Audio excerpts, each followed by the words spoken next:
حضرت معاویہ بن سفیان ہے، ایک معاویہ بن خدیج صحابی ہیں، وہ کہتے ہیں میں جنگ فتح کر کے آیا تو سخت گرمی کا موسم تھا، مجھے پتا تھا کہ عمر فاروق دوپہر کو آرام کر رہے ہوں گے۔ آپ فرماتے ہیں میں مسجد نبی میں بیٹھ گیا، ایک بچی جناب عمر کے گھر سے نکلی تو مجھے کہنے لگی معاویہ آپ کا نام ہے؟ میں نے کہا ہاں۔ اندر جا کے جناب عمر کو بتایا تو عمر دوڑے آئے، اور جب آئے تو سر پہ ٹوپی کوئی نہیں، پیروں میں جوتا کوئی نہیں۔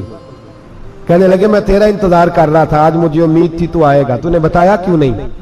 تو میں نے کہا حضور مجھے پتا ہے رات ساری آپ چہرے پہ کپڑا ڈال کے مدینے کی گلیوں میں رہتے ہیں، تو دوپہر کو آپ آرام کرتے ہوں گے، اس لیے میں نے کوشش کی کہ آپ کو بیدار نہ کروں، آپ آرام کر رہے ہوں گے، اس لیے یہ میں نے کوشش کی کہ میں بیٹھتا ہوں مسجد میں آرام کرتا ہوں، جب آپ آئیں گے تو دیکھی جائے گی۔ حضرت عمر فاروق نے جلال کیا، فرمایا تو مجھے غافل سمجھتا ہے کہ میں سو جاؤں گا؟ اور آپ فرمانے لگے میں قوم کا خادم ہوں، جس کی اتنی زیادہ رعایا ہو وہ سو جائے چپ کر کے، میں نے جواب نہیں دینا اللہ کی بارگاہ میں؟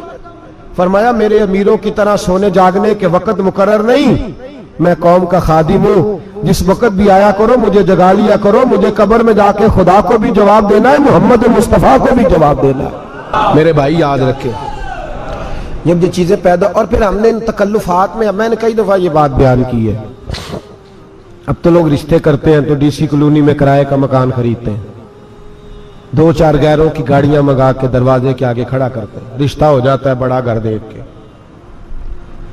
اور جب شادی کے چوتھے دن پتہ چلتا ہے کہ یہ کرائے کا مکان تھا، تو رشتے مکانوں پہ قائم نہیں ہوتے، اعتبار پہ قائم ہوتے ہیں۔ وہ اعتبار ٹوٹتا ہے تو زندگی بھر قائم نہیں ہوتا دوبارہ۔ جو آپ ہیں آپ وہی رہیں، جو آپ نہیں ہیں وہ کبھی بننے کی کوشش نہ کریں۔ اور میرے عزیز یہ بھی یاد رکھیں عاجزی آپ کو سوار دے گی، اور ویسے بھی ہم اللہ کے حضور جانے والے، اگر پردوں میں چھپ کے چلے جائیں گے تو بچ جائیں گے، اور اگر ہم اپنا آپ دکھاتے ہی رہیں ساری زندگی اسی چکر میں رہے کہ مجھے بھی پوچھو، مجھ سے بھی مشاورت کرو، میری بھی بات سنو، تو یہ انا کی دور تو ختم ہی نہیں ہوتی۔ ہرس صرف پیسے کی نہیں ہوتی، ہرس ہوس شہرت کی بھی ہوتی ہے، اور نبی پاک صلی اللہ علیہ وسلم نے اس کو بھی بیان فرمایا ہے کہ یہ جو تیرے اندر چیز پیدا ہوتی ہے نا، میں جانا جاؤں پہچانا جاؤں، اس سے بھی اپنے آپ کو بچا۔ صحابہ کے بعد جس شخص کی خلافت سب سے مضبوط ہوئی وہ حضرت عمر بن عبدالعزیز تھے۔ اتنی بہترین خلافت کی کہ لوگوں کو حضرت عمر کا زمانہ یاد آ گیا۔ حضرت عمر بن عبدالعزیز عراق میں رہنے والی ایک عورت تھی، اس عورت کا خامد فوت ہو گیا تو 5 بچیاں یتیم تھی، وہ عراق سے چلی اور جناب عمر بن عبدالعزیز کے پاس آئی کہ آپ میری بچیوں کا وظیفہ لگا دیں۔